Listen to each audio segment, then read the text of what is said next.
তো বাবা ওমর দিয়ে কোনো শিয়া ঢুকে না, কোনোদিন জোর করে তারা ঢুকাতে পারবেন না।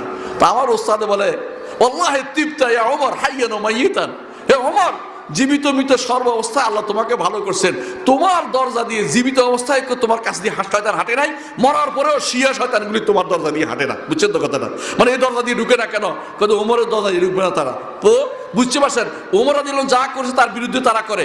ঠিক এই গোষ্ঠীগুলো ওমর রাদিয়াল্লাহু আনহু কঠিনভাবে নিষেধ করেছেন যে কোনো ব্যক্তির চিহ্ন নিয়ে যেন টানাটানি না করে। এই জন্য তিনি গাছ কেটে ফেলছেন।